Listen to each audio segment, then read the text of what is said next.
Clarification. माननीय नेता प्रतिपक्ष।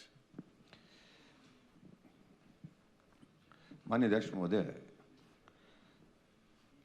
जिस विषय पर माननीय मुख्यमंत्री जी ने भी अपनी बात कही और माननीय सदस्य श्री जनार्था जी ने भी अपनी बात कही, मैं सिर्फ इसमें यही कहना चाह रहा हूँ, चलो बुला देते हैं आप कि ये विषय सचमुच में अनुरोध पर ये विषय जो है बहुत गंभीर विषय बनते जा रहा है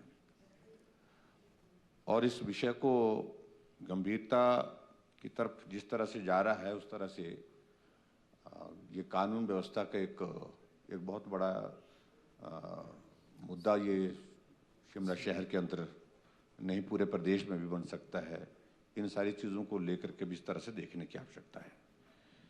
अध्यक्ष महोदय, ये जो स्ट्रीट वेंडर का जो जिक्र किया है, हमने अपनी गवर्नमेंट के दौरान ये प्रयास किया था, क्योंकि बहुत आसानी से हिमाचल प्रदेश में बाहर का कोई आदमी आता है वो पहचाना जाता है, मालूम पड़ जाता है यहाँ का नहीं है, आने के लिए किसी को रोक नहीं है। इस देश का नागरिक कोई भी आ सकता है, नियम के मुताबिक बाहर का भी आदमी घूमने फिरने आता है वो भी आता है। लेकिन जिस प्रकार से एकदम जो है ये बहुत बड़ी तादाद में ऐसे लोगों का आना जिनको हम जानते नहीं हैं, वो कहाँ रहते हैं ये भी मालूम नहीं है और उनकी पृष्ठभूमि क्या है, बैकग्राउंड क्या है ये भी मालूम नहीं है।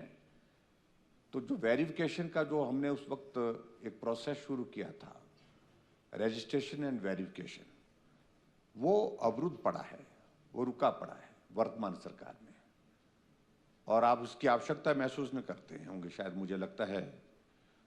और दूसरी बात तो हमको थोड़ा कई बार बोलने में भी एहतियात बरतनी चाहिए। जिस प्रकार से मैं क्षमा चाहूँगा, मैं जिक्र कर रहा हूँ, माननीय मुख्यमंत्री जी ने सरकार बनने के बाद थोड़ा एक जिक्र किया कि 97% हिंदू के इस प्रदेश में मैं हिंदूवादी पार्टी को हरा करके आया हूँ, हम हरा करके आए। ऐसी चीज़ों से कुछ लोगों को जो है उत्साह मिलता है गलत काम करने का। उनको लगता है कि हमारे लिए प्रोटेक्शन है, हमारे लिए बोला जा रहा है, हमारे लिए सोचा जा रहा है। तो ऐसी सूरत में मुझे लगता है कि ये स्थिति और ज़्यादा आगे बढ़ जाती है और ये जो घटना घटित हुई है इसका डिस्पोजल जल्दी करना चाहिए। ये लंबी तारीखें देते देते बहुत लंबा प्रोसेस हो गया। इसको रूटीन का मसला मत सोचिए आप, या आप सोचेंगे कि भाई हिमाचल प्रदेश में जो अनऑथराइज्ड कंस्ट्रक्शन है वो लंबे समय से चल रहा है, लंबे समय से केस चल रहे हैं। वो एक इंडिविजुअल विषय हो सकता है किसी का अनऑथराइज्ड कंस्ट्रक्शन का, जिसका कोई घर अनऑथराइज्ड तरीके से बना है, लेकिन ये कम्युनिटी से जुड़ गया है, ये विषय ये समाज से जुड़ गया है, ये प्रदेश के बहुत बड़े वर्ग की भावनाओं से जुड़ गया है ये विषय। इसलिए सारे विषय को अलग तरह से देखने की आवश्यकता है। आप इसको हल्के में मत लीजिए, जो भी करना है इसका फैसला करना चाहिए और नियम के मुताबिक कार्रवाई करनी चाहिए और नियम के मुताबिक कार्रवाई के लिए समय लंबा नहीं।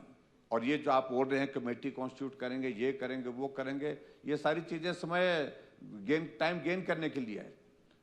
और मुझे लगता है कि जिस तरह से हमने देखा अभी तक उसमें कोई नेतृत्व उस प्रदर्शन में नहीं था, ना कांग्रेस की तरफ से था, ना भारतीय जनता पार्टी की तरफ से था, ना किसी और दल की तरफ। लोग अपने आप घर से निकले हैं, जन भावनाओं का आप अंदाजा लगा सकते हैं। लोग अपने आप निकले हैं और कोई उनका नेता नहीं था, कोई संगठन नहीं था, लेकिन उसके बावजूद हजारों लोग सड़कों पर आ गए।